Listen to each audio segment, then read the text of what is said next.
Hello, everyone, and welcome to our podcast. I'm Alex. And I'm Mia. Today we're diving into a topic that most parents and teachers can relate to. At the school parent-teacher meeting. Exactly. Parent-teacher meetings might sound ordinary, but the conversations that happen there shape the way children grow, learn, and sometimes even how they see themselves. Yes, and today we'll talk through experiences, challenges, emotions, and the small but powerful lessons these meetings teach us. We'll break it down like a real conversation, a bit of storytelling, some reflection, and a lot of honesty. Perfect. So let's get started. Yes! Mia, do you remember your very first parent-teacher meeting as a parent? What was the biggest surprise for you? Oh, I remember it so clearly. I went in thinking it would be just a formality, shake hands with the teacher, hear your child is doing fine, and then leave. But what surprised me was how detailed everything was. The teacher had notes on my child's academics, behavior, social interactions, even little quirks. It felt like she had a 360-degree view of my child's life at school. That's interesting. For me, it was realizing how carefully teachers choose their words. Every comment they made was considered, almost like they knew parents would carry those words home for weeks. And then there's the silent part. The things left unsaid that you still pick up on, like a raised eyebrow or a pause. Exactly. And then there's the group dynamic. You're sitting in a waiting area with other parents. Everyone is nervous. Everyone is curious about what will be said about their child. And suddenly, you feel this sense of community, like you're not alone in this journey of raising kids. Yes, but it also brings comparison, right? Parents asking each other, "How is your kid doing in math?" "Oh, mine is struggling with reading." That comparison game can sometimes create unnecessary pressure. Absolutely. But if you look at it positively, those exchanges also open doors. I've learned about new study routines, after-school programs, even parenting techniques from other parents in those waiting rooms. That's a great point. Okay, let's break it down. If we imagine the ideal parent-teacher meeting, what are the top 3 things it should cover? Now, number 1, the child's overall progress, not just academics, but social skills, emotional well-being, friendships, participation. Number 2, clear goals for improvement, concrete steps the child and parents can take. And number 3, a communication plan. How will teacher and parent stay in touch, and when will they follow up? I like that. I'd add a 4th, empathy and confidentiality. When teachers deliver feedback, the tone matters just as much as the content. If the message is framed positively, parents don't get defensive. So true. Defensiveness is common, especially when it's about behavior. If a teacher says, "Your child is disruptive," that's hard to hear. But if they say, "Your child has great energy and we're working on channeling it productively," parents respond differently. Exactly. Now let's try a scenario. Suppose there's a student. Let's call him Arjun. His grades in math are falling and his homework is often incomplete. The teacher calls his parents in. What should the parent expect and what should the teacher's approach be? From the parent's perspective, the most important thing is to stay calm and ask specific questions, like, when did you start noticing this? Is it only math or across subjects? Does he struggle with focus, or is it a time management issue? Parents should resist the urge to jump straight to blame. Yes, and from the teacher's side, the approach should be constructive. Instead of saying, Arjun is lazy, it's better to say, Arjun seems to struggle with homework consistency. Here are a few strategies we might try, like breaking assignments into smaller chunks or using visual aids. That's a great way to frame it. And parents can add value by sharing insights from home. For example, maybe Arjun has been distracted by a new sibling, or maybe he feels insecure in math because of a tough test experience. That context helps the teacher tailor their support. Exactly, the partnership model. Teacher brings school perspective, parents bring home perspective, and together they create a plan. But here's the challenge. Many parents either get overly defensive or overly passive. Some parents will say, "No, my child doesn't do that at home, so you must be wrong."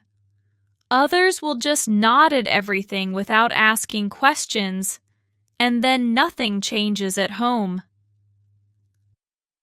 Yes, the middle ground is best. Being open to feedback but also actively engaging in the conversation. Ask for examples. Ask for suggestions. And also, follow up.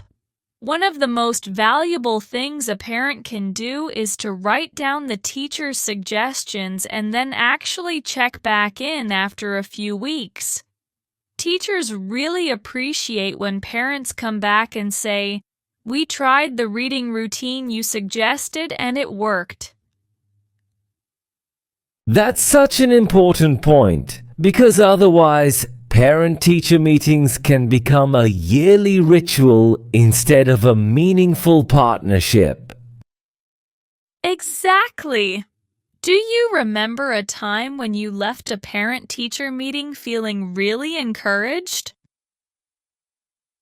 Yes, once my daughter's teacher said she's not the loudest in the room, but when she speaks, everyone listens. She has leadership potential. That line stayed with me. It wasn't just about academics, it was about character. I realized the teacher saw something in her that I had overlooked at home.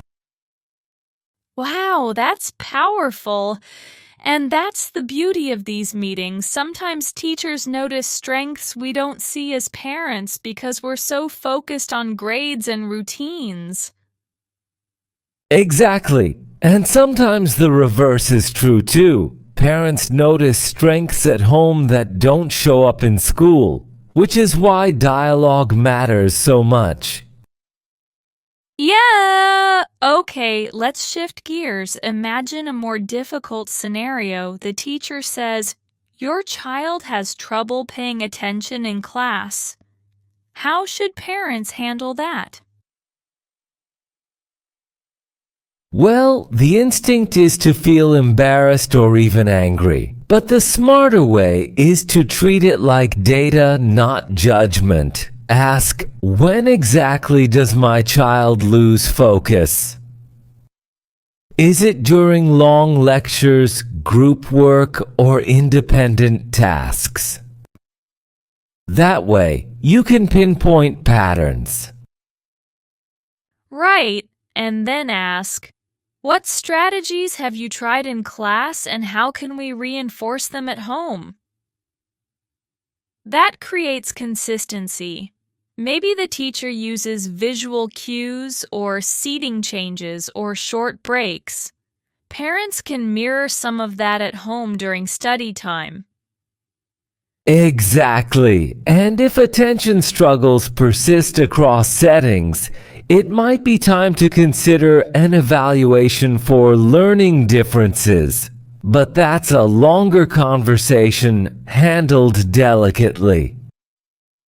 Yes, and that's another place where parent-teacher trust is essential. If parents trust that teachers care, they'll be more open to difficult conversations about things like ADHD or learning challenges. Absolutely. Trust is the foundation. Without it, meetings become defensive battles instead of collaborative planning sessions. Yes. All right, Mia. In part one, we talked about the structure of a good parent-teacher meeting and how to handle feedback. For part two, let's go a bit deeper into the emotions of these meetings. What do you think parents feel the most? Nervousness, pride, anxiety, atma, ate, eudoiferus orthovox. Oh, that's a good one. I'd say the dominant emotion is anxiety. Parents walk in hoping for good news, but also bracing themselves for criticism. It feels like a performance review, but for your child, and indirectly for you as a parent. Exactly. It's like parents think, if my child is struggling, does that mean I failed? But that's not true. The meeting should be about growth, not blame. Yes, and then there's pride. Even small compliments make parents glow. I remember once my son's teacher said he helps other kids without being asked. That one line made my whole week.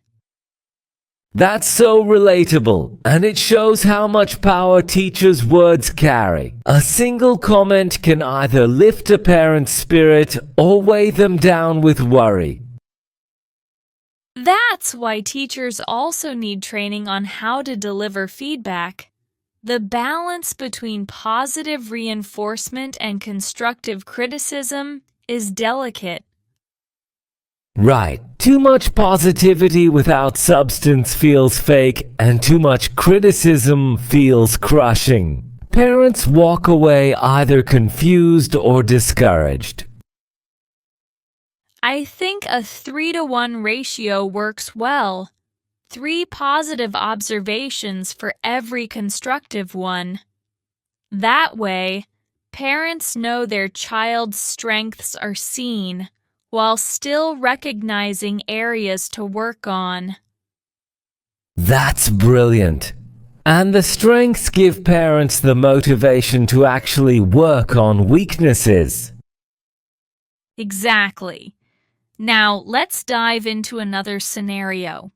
Imagine a child named Sarah. She's bright in class, always finishes work, but she's shy and doesn't participate in discussions. How should that be addressed?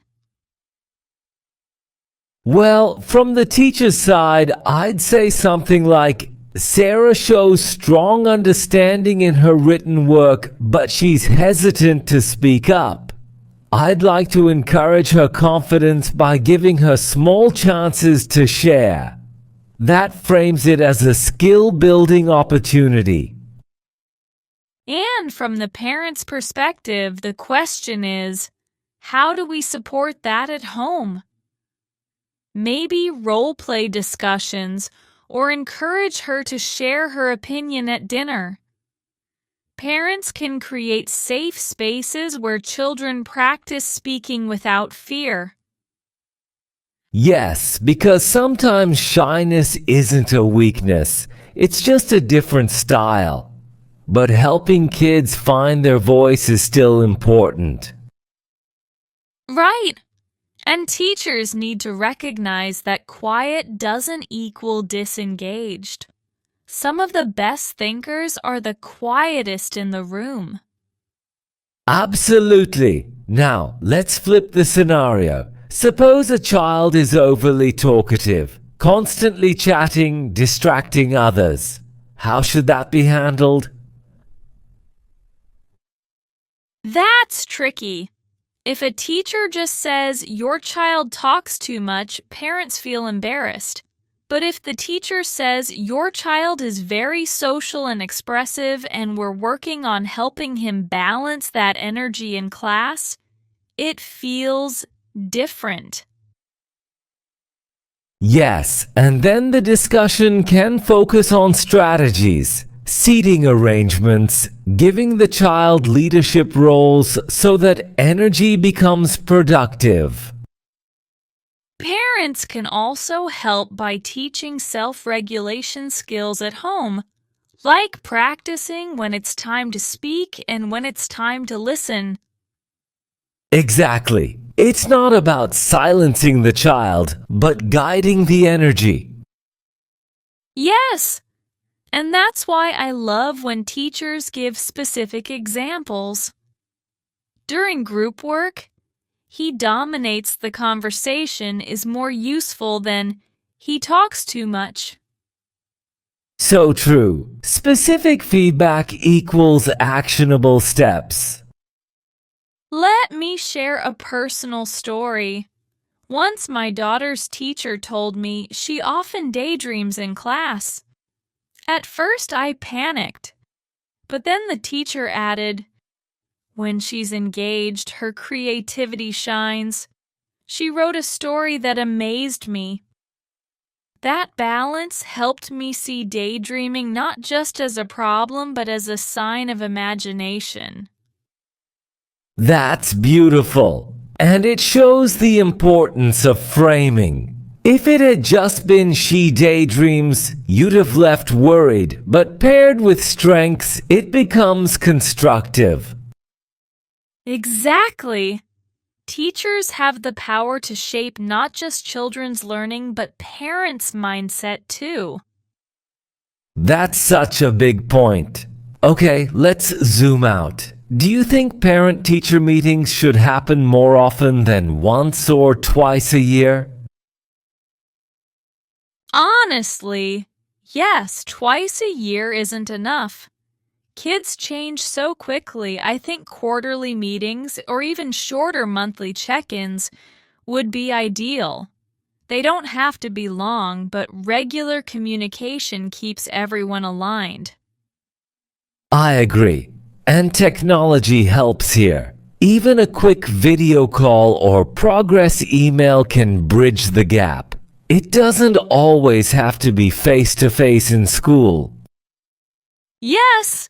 Some schools have parent apps now where teachers upload updates, assignments, even behavioral notes.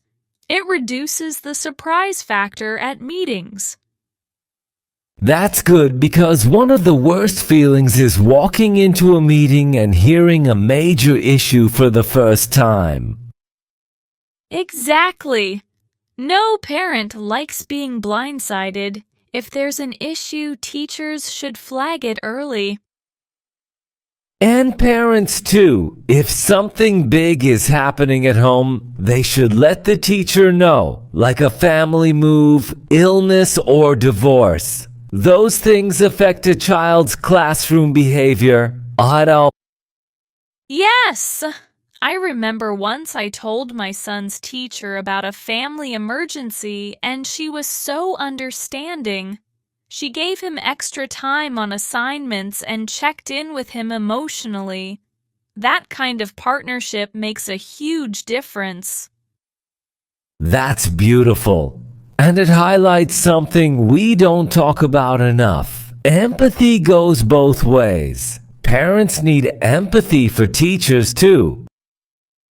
Oh, yes. Teachers manage 20 to 30 kids every day. That's like juggling 30 personalities, 30 learning styles, and 30 sets of parental expectations. It's not easy.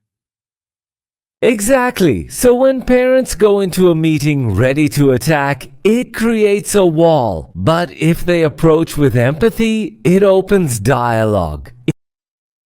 Right. And empathy also means acknowledging the teacher's hard work. A simple thank you for all you do can really uplift them. Yes, because teaching isn't just a job, it's an emotional investment. Exactly. Okay, let's touch on another angle. Cultural differences in parent-teacher meetings. Some cultures are very direct. Others are more reserved. Have you noticed that? Definitely. In some cultures, questioning the teacher is normal. Parents expect to challenge and negotiate. In others, parents stay quiet out of respect, even if they have concerns. Right! And teachers need to be culturally sensitive. If a parent seems quiet, it doesn't always mean they agree. They may just be hesitant to speak up. That's why it helps if teachers invite parents directly. Do you have any concerns?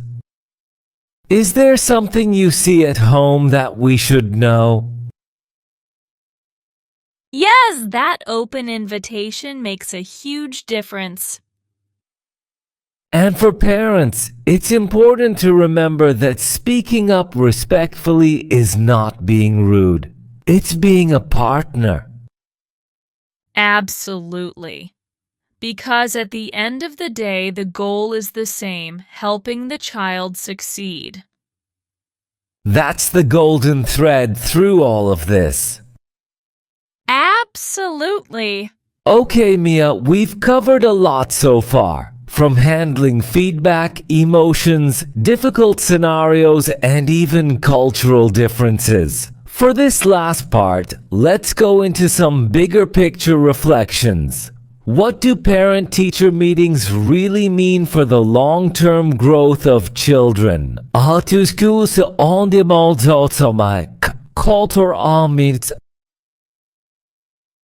That's such a great closing question. For me, the heart of it is communication. Parent-teacher meetings create a bridge between home and school. Without that bridge, kids can easily fall through the cracks. With it, kids get consistent guidance from both sides. Yes, and I think they also model something important for children: collaboration. When kids see their parents and teachers working together, it shows them that learning isn't just an individual effort. It's a community effort. Exactly. And that community aspect builds resilience. A child might struggle in one area, but if parents and teachers share ideas, kids don't feel alone. They see adults as a united team. That's powerful. Do you think children should actually attend parent-teacher meetings sometimes? Good question. I think for younger kids, it's better if parents and teachers talk privately. But for older kids, maybe middle school and high school, it's very useful to involve them. It gives them ownership of their learning. Yes, I agree. Imagine a 14-year-old hearing their teacher say, "You're doing great in science, but let's work on time management." That hits differently when they're in the room. It's not just mom or dad nagging. It's feedback from another respected adult. Exactly, and they can respond too. Sometimes kids explain things that neither parents nor teachers realized, like, "I struggle in math because I can't see the board clearly." Suddenly, you discover the child just needs glasses. Wow, yes. And that shows why it's important to include the child's voice, because often we talk about them without talking with them. Right. And when they're part of the conversation, they also learn accountability. They can't just blame the teacher or the parent. They see their own role. That's a great point. Now let's talk about preparation. Should parents prepare before a parent-teacher meeting? Absolutely. Parents should go in with notes. What are their concerns? What progress have they noticed at home? Are there specific questions? Otherwise, you walk out realizing you forgot to ask something important. Yes, it's like going to the doctor. You don't just walk in saying everything's fine. You bring your symptoms, your questions, your observations. Exactly, and preparation shows respect for the teacher's time. Meetings are usually short, 10 to 20 minutes. Using that time effectively matters. That's true. And teachers should prepare too. Not just report cards, but real examples, assignments, class participation notes, stories that illustrate the child's behavior. Yes, nothing is more frustrating for a parent than vague comments like, "He needs to focus more." Parents want specifics. Totally. Okay, let's go personal again. What's the best parent-teacher meeting experience you've ever had? I think it was when my daughter's teacher said she has empathy for others. She notices when a classmate is upset and tries to comfort them. That feedback wasn't about grades or achievements. It was about her character. It made me proud in a deeper way. Yes, it's moments like that which remind us education isn't just about marks, it's about building human beings. Absolutely. On the flip side, have you had a really difficult parent-teacher meeting? Oh, yes. Once the teacher said my son was being disruptive and distracting others. My first reaction was defensiveness. Not my child. But then she gave specific examples. During reading time, he gets up and talks to friends. That helped me see it wasn't personal, it was observable behavior. Yes, specifics make all the difference. For me, the hardest one was when a teacher hinted my daughter might have a learning difficulty. I was scared, but I appreciated the teacher's gentle approach. She said, "I've noticed patterns. Let's explore this together." That partnership softened the fear. And that's the key, delivery. Hard truths are easier to digest when they're wrapped in empathy. Absolutely. Now let's end with practical tips. If you had to give parents 3 golden rules for parent-teacher meetings, what would they be? Rule 1. Go in with an open mind. Don't be defensive. Rule 2. Ask questions and take notes. Don't leave confused. Rule 3. Follow through at home. The meeting is useless if nothing changes afterward. I love that. For teachers, I'd say, Rule 1, be specific. Give examples. Rule 2, balance positives and challenges. Rule 3, end with hope. Every child should be seen as capable of growth. That's such a great way to summarize it. Yes, because at the end of the day, parent-teacher meetings aren't about pointing fingers. They're about building bridges. Exactly. And those bridges support children in becoming the best versions of themselves. Well, that brings us to the end of today's episode. We've talked about the nerves, the joys, the challenges, and the opportunities hidden inside every parent-teacher meeting. And we hope this conversation gave you not just insights, but also practical takeaways, whether you're a parent, a teacher, or even a student listening in. Remember, it's not about perfection, it's about partnership. Absolutely. So next time you walk into that school corridor waiting to sit down with a teacher, take a deep breath. Go in with openness, empathy, and the belief that together you can help your child thrive. Beautifully said, Alex. Thank you, Mia, and thank you to all our listeners for joining us. Until next time, this is Mia. And this is Alex. Signing off from today's podcast. Take care and keep building those bridges.